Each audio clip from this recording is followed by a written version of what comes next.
Hello students, स्वागत है आपका मेरे यूट्यूब चैनल फार्मेसी क्लासेस में। आज हम लोग बी फार्मा 5th सेमेस्टर का बिल्कुल नया सब्जेक्ट चालू करने जा रहे हैं, फार्मागोनोसी एंड फाइटोकेमिस्ट्री 2। इस सब्जेक्ट का जो हमारा फर्स्ट यूनिट है वो है metabolic pathway in higher plants and their determination. इस सब्जेक्ट की स्टडी करना चालू करें उससे पहले इस सब्जेक्ट के कुछ बेसिक टर्म को क्लियर करते हैं। जैसा कि यूनिट का नाम ही है metabolic pathway in higher plants. सबसे पहले हम जानते हैं कि हायर प्लांट्स क्या होते हैं एवं उसके बाद जानेंगे कि मेटाबॉलिक पाथवे क्या होता है। तो हायर प्लांट्स की बात करें तो जैसे ही हायर प्लांट्स का नाम आता है, अगर आपके माइंड में ऐसा आ रहा हो कि बहुत ऊंचे ऊंचे जो पेड़ होते हैं वो हायर प्लांट्स के कैटेगरी में आते हैं, तो ऐसा बिल्कुल नहीं है। हायर प्लांट्स हम उन प्लांट्स को कहेंगे जिनको हम इजीली आइडेंटिफाई कर सके कि कौन सा प्लांट्स का रूट पार्ट है एवं कौन सा फ्रूट है, कौन सा पार्ट प्लांट का लीफ पार्ट है, इसको हम इजीली डिटरमाइन कर सकें। ऐसे प्लांट्स को हम हायर प्लांट्स की कैटेगरी में रखते हैं। आप अपने डिस्प्ले पे 3 इमेज देख पा रहे होंगे। ये तीनों ही प्लांट्स हायर प्लांट्स की कैटेगरी में है, क्योंकि इन तीनों ही प्लांट्स के पार्ट को हम इजीली आइडेंटिफाई कर पा रहे हैं कि ये प्लांट्स का कौन सा पार्ट है। इन सब के साथ ही आप अपने आसपास जितने भी प्लांट्स देखते हैं जिसको आप इजीली आइडेंटिफाई कर पाते हैं कि ये प्लांट्स का कौन सा पार्ट है, वो हायर प्लांट्स के कैटेगरी में आते हैं। हायर प्लांट्स को हम माइक्रोस्कोप का इस्तेमाल किए भी नहीं आइडेंटिफाई कर सकते हैं कि ये प्लांट्स का कौन सा पार्ट है। हायर प्लांट्स को समझने के लिए हम सबसे पहले जो प्लांट्स का किंगडम है, जिसमें प्लांट्स को वर्गीकृत किया गया है, क्लासिफाई किया गया है उनके नेचर एवं उनके कुछ कैरेक्टर के आधार पे, तो सबसे पहले हम प्लांट्स किंगडम को समझते हैं। उसके बाद समझेंगे कि हायर प्लांट्स क्या होते हैं एवं उनमें मेटाबॉलिक पाथवे क्या होता है। आप अपने डिस्प्ले पे इस ग्राफ को देख पा रहे होंगे। इस डायग्राम की मदद से हम प्लांट किंगडम के क्लासिफिकेशन को स्टडी करेंगे। प्लांट किंगडम को 2 भागों में डिवाइड किया गया है। फर्स्ट, जिसमें हम प्लांट्स के बॉडी को डिफ्रेंशिएट नहीं कर सकते, एवं जो सेकंड क्लासिफिकेशन है उसमें हम प्लांट्स के बॉडी को डिफ्रेंशिएट कर सकते हैं। प्लांट्स किंगडम का जो हमारा फर्स्ट क्लासिफिकेशन था, जिसमें हम प्लांट्स के बॉडी को डिफ्रेंशिएट नहीं कर सकते थे, उसका एग्जाम्पल है थैलोफाइटा। थैलोफाइटा कैटेगरी के अंतर्गत जितने भी प्लांट्स आते हैं, इन प्लांट्स के पार्ट को हम इजीली डिटरमाइन नहीं कर सकते हैं कि ये प्लांट्स का कौन सा पार्ट है। वहीं प्लांट्स किंगडम का जो हमारा सेकंड क्लासिफिकेशन था, जिसमें हम प्लांट्स के पार्ट को डिटरमाइन कर सकते थे कि प्लांट्स का कौन सा पार्ट है, उसको 2 भागों में फर्दर डिवाइड किया गया है। इसमें फर्स्ट डिवीजन के अंदर उन प्लांट्स को रखा गया है जिनके पास जाइलम एवं फ्लोएम प्रेजेंट नहीं होते हैं, एवं सेकेंड डिवीजन के अंदर उन प्लांट्स को शामिल किया गया है जिनके अंदर जाइलम एवं फ्लोएम प्रेजेंट होते हैं। साथ ही ऐसे प्लांट्स जिनमें जाइलम एंड फ्लोएम प्रेजेंट नहीं होते हैं, ऐसे प्लांट्स को कैटेगरी को हम कहते हैं ब्रायोफाइटा। ब्रायोफाइटा के अंदर जितने भी प्लांट्स आते हैं उन प्लांट्स के अंदर जाइलम एवं फ्लोएम प्रेजेंट नहीं होते हैं। इन सब के साथ ही वैसे प्लांट जिनके पास जाइलम एवं फ्लोएम प्रेजेंट होते हैं उनको फर्दर 2 भागों में डिवाइड किया गया है on the basis of seed. मतलब ऐसे प्लांट्स जो प्रोड्यूस करते हैं सीड को, एवं ऐसे प्लांट्स जो सीड को प्रोड्यूस नहीं करते हैं। तो ऐसे प्लांट्स जो सीड प्रोड्यूस नहीं करते हैं उसका एग्जाम्पल है टेरिडोफाइटा। टेरिडोफाइटा के अंतर्गत ऐसे प्लांट्स आते हैं जो सीड को प्रोड्यूस नहीं कर सकते हैं। साथ ही ऐसे प्लांट्स जो सीड को प्रोड्यूस कर सकते हैं उनको फर्दर 2 भागों में डिवाइड किया गया है। First gymnosperm and second angiosperm. Overall इस ग्राफ को देखा जाए प्लांट्स किंगडम के तो प्लांट्स किंगडम का जो हमारा फर्स्ट कैटेगरी है टेरिडोफाइटा, एवं सेकेंड कैटेगरी है ब्रायोफाइटा, एवं थर्ड टेरिडोफाइटा, ये तीनों लोअर प्लांट्स के कैटेगरी में आते हैं।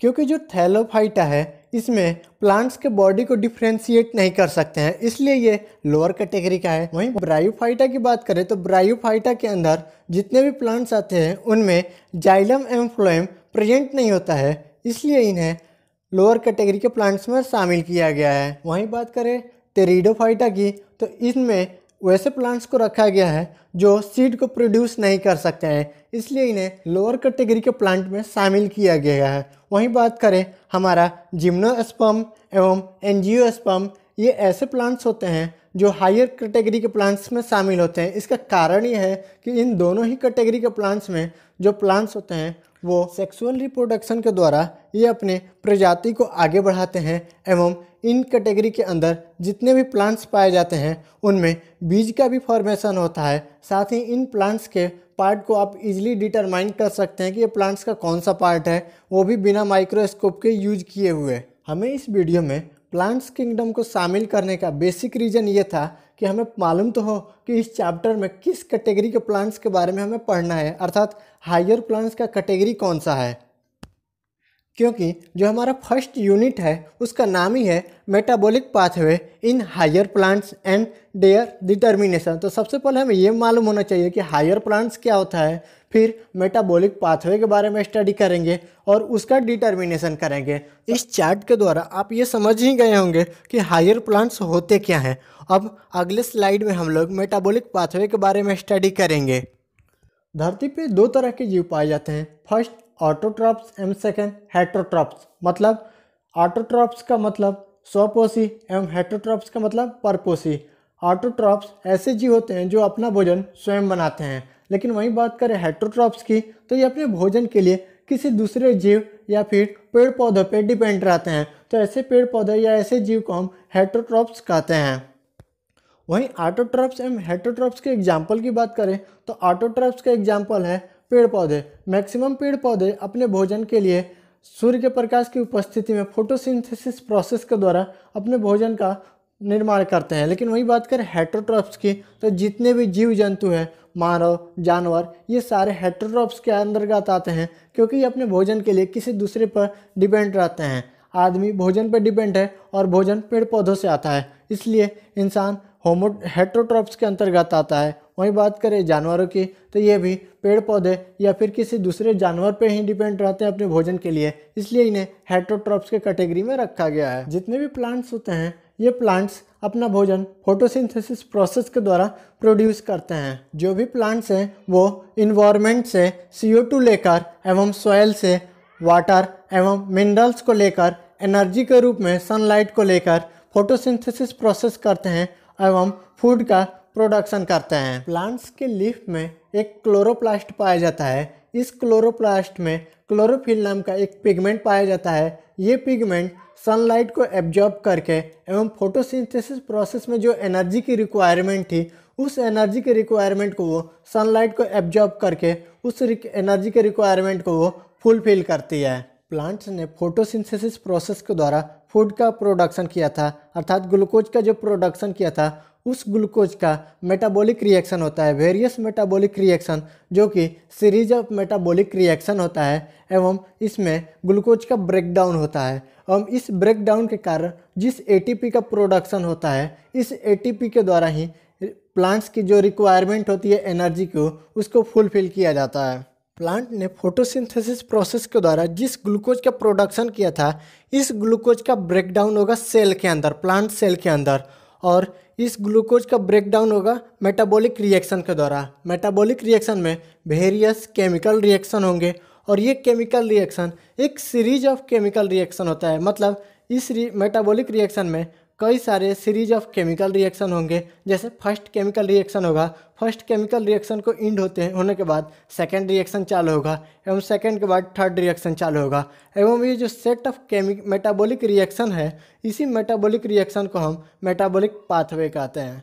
बी फार्मेसी सेकेंड सेमेस्टर के अंदर जो बायोकेमिस्ट्री के अंदर आप लोगों ने ग्लूकोज का ब्रेकडाउन किया था डिफरेंट मेटाबॉलिक पाथवे के द्वारा, जैसे ग्लाइकोलाइसिस के द्वारा, क्रेब्स साइकिल के द्वारा, पेंटोज फॉस्फेट के द्वारा एवं ट्राई कार्बोक्सिलिक साइकिल के द्वारा। तो ये जितने भी डिफरेंट पाथवे आपने स्टडी किया था ह्यूमन बॉडी के अंदर या फिर एनिमल सेल के अंदर ग्लूकोज के ब्रेकडाउन के लिए, उसी पाथवे को हम प्लांट्स के अंदर स्टडी करेंगे कि किस प्रकार प्लांट्स ग्लूकोज का ब्रेकडाउन करता है, जिसके द्वारा एनर्जी प्रोड्यूस होता है और इस एनर्जी का यूटिलाइज करता है प्लांट अपने ग्रोथ एवं डेवलपमेंट के लिए। आइए हम अगले स्लाइड में मेटाबॉलिक पाथवे को एक ग्राफ के मदद से स्टडी करते हैं।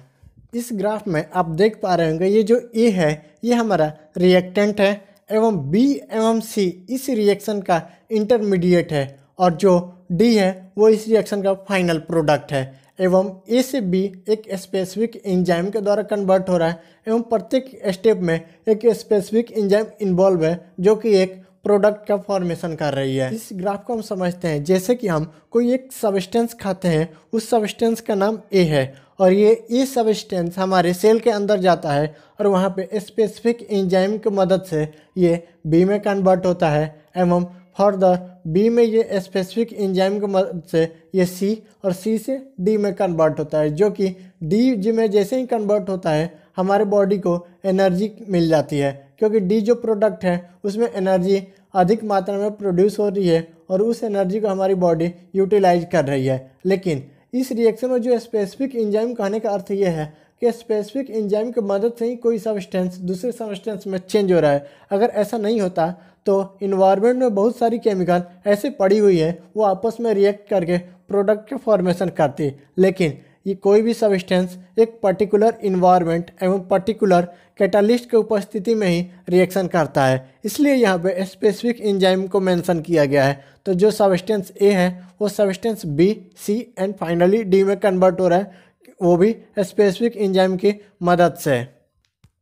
साथ ही इस ग्राफ में जो हमारा रिएक्टेंट ए है वहाँ से हमारा रिएक्शन चालू हुआ और जो फाइनल प्रोडक्ट डी है अर्थात ए से डी का जो रिएक्शन ऑफ सीक्वेंस है इसी को हम मेटाबॉलिक पाथवे कहते हैं। एवं इस मेटाबॉलिक पाथवे में जो हमारा रिएक्टेंट है ए, इस रिएक्टेंट ए को छोड़कर जितने भी इस रिएक्शन में हमारे इंटरमीडिएट बन रहे हैं एवं प्रोडक्ट बन रहे हैं, इंटरमीडिएट एंड प्रोडक्ट को हम मेटाबोलाइट्स कहते हैं। और ये मेटाबोलाइट्स दो प्रकार के होते हैं, प्राइमरी मेटाबोलाइट्स एवं सेकेंडरी मेटाबोलाइट्स। तो ये हम कह सकते हैं कि मेटाबॉलिक पाथवे में जो भी हमारे इंटरमीडिएट बनते हैं या फिर प्रोडक्ट बनते हैं हम उन्हें मेटाबोलाइट्स कहते हैं और ये मेटाबोलाइट्स दो प्रकार के होते हैं। आइए हम नेक्स्ट स्लाइड में स्टडी करते हैं कि मेटाबोलाइट्स कितने प्रकार के होते हैं एवं इनका हमारे बॉडी में रोल क्या है।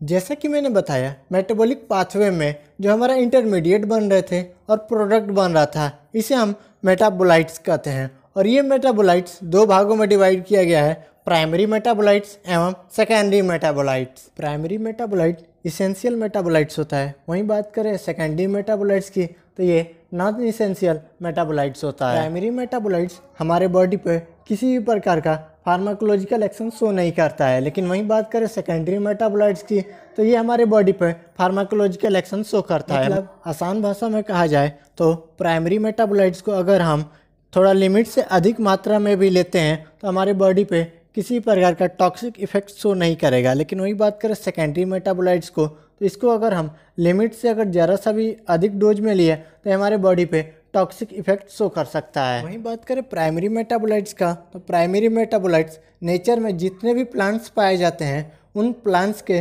प्रत्येक पार्ट में प्राइमरी मेटाबोलाइट्स प्रेजेंट होता है। प्राइमरी मेटाबोलाइट्स के एग्जाम्पल को देखें तो carbohydrate, protein, lipid, nucleic acid, amino acid, ये जितने भी एग्जाम्पल है ये प्राइमरी मेटाबोलाइट्स के अंतर्गत आते हैं और ये प्रत्येक पार्ट्स के लिए या फिर प्रत्येक प्लांट के पार्ट्स के लिए एवं ह्यूमन के लिए इसेंशियल मेटाबोलाइट्स हैं। प्राइमरी मेटाबोलाइट्स प्लांट्स में या तो सीड के फॉर्म में प्रेजेंट होगा या फिर अदर डिफरेंट फॉर्म में भी प्रेजेंट हो सकता है। सेकेंडरी मेटाबोलाइट्स प्रत्येक प्लांट के एक स्पेसिफिक पार्ट में ही सेकेंडरी मेटाबोलाइट्स का प्रोडक्शन होता है।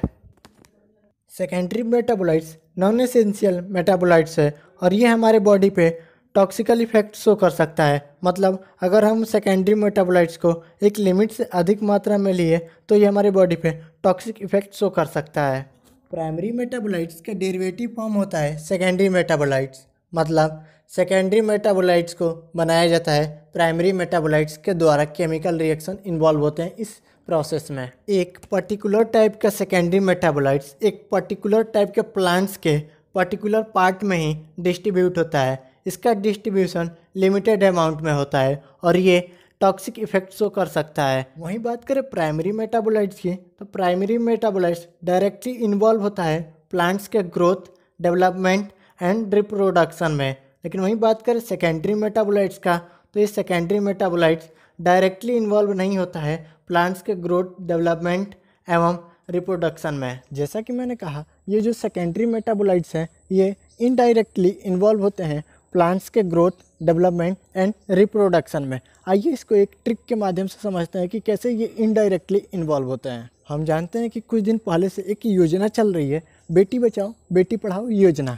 इस योजना का कहने का अर्थ है कि पहले बेटी को बचाओ फिर उसे पढ़ाओ, अर्थात उसी प्रकार पहले पेड़ को बचाओ फिर उसका डेवलपमेंट, ग्रोथ या फिर रिप्रोडक्शन होगा। पहले पेड़ तो बचेगा, उसके बाद उसका ग्रोथ होगा, रिप्रोडक्शन होगा एवं डेवलपमेंट होगा। जितने भी प्लांट्स होते हैं ये अपने डिफेंस मैकेनिज्म के लिए, अर्थात माइक्रोबियल अटैक या इंसेक्ट के अटैक से बचने के लिए अपने सेल के अंदर एक स्पेशल टाइप का केमिकल प्रोडक्शन करते हैं। हम ये केमिकल सेकेंडरी मेटाबोलाइट्स होता है जो कि टॉक्सिक इफेक्ट शो करता है उन माइक्रोबियल अटैक या फिर इंसेक्ट के लिए। साथ ही कुछ जानवर जो कि अपने भोजन के लिए पेड़ पौधों पे डिपेंड रहते हैं, वो पेड़ पौधे अपने बचाव के लिए एक केमिकल का फॉर्मेशन करते हैं और वो भी सेकेंडरी मेटाबोलाइट्स होता है, जिसके कारण उन पेड़ पौधों को डिफेंस मैकेनिज्म की तरह वो सेकेंडरी मेटाबोलाइट्स काम करता है। प्राइमरी मेटाबोलाइट्स की बात करें तो जैसे carbohydrate, lipid, protein, amino acid, nucleic acid, ये एसेंशियल मेटाबोलाइट्स है।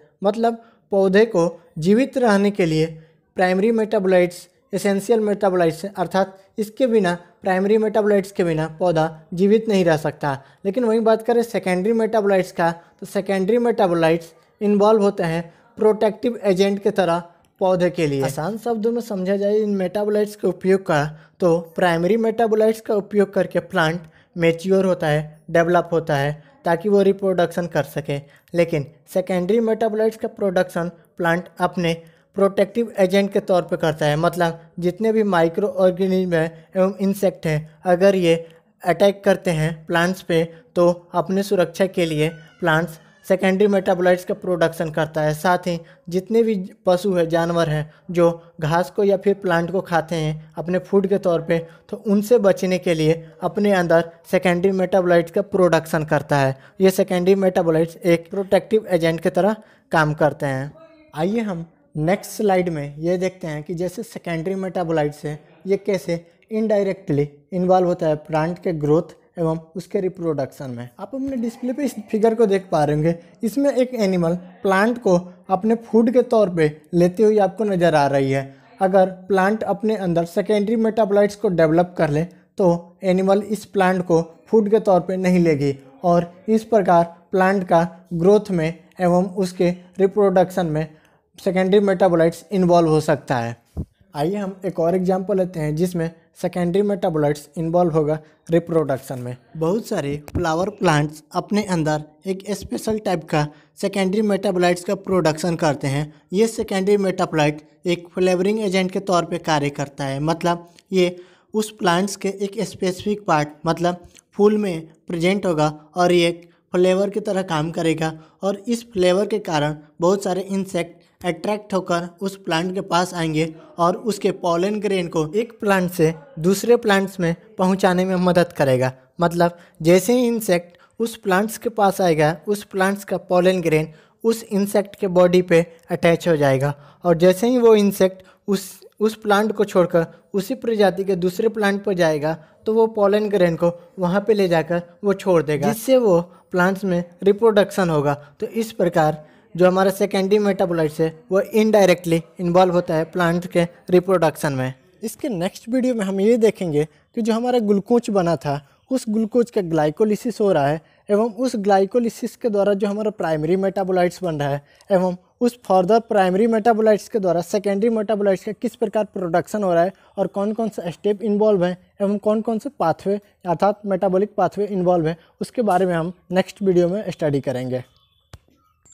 अगर आपने अभी तक फार्मेसी क्लासेस चैनल को सब्सक्राइब नहीं किया है तो चैनल को सब्सक्राइब करने के लिए चैनल के लोगो को क्लिक करें एवं चैनल को सब्सक्राइब कर लें। साथ ही बेल आइकन को प्रेस करके ऑल का ऑप्शन सेलेक्ट कर लें, जिससे हमारा नया वीडियो सबसे पहले आप तक पहुंचे।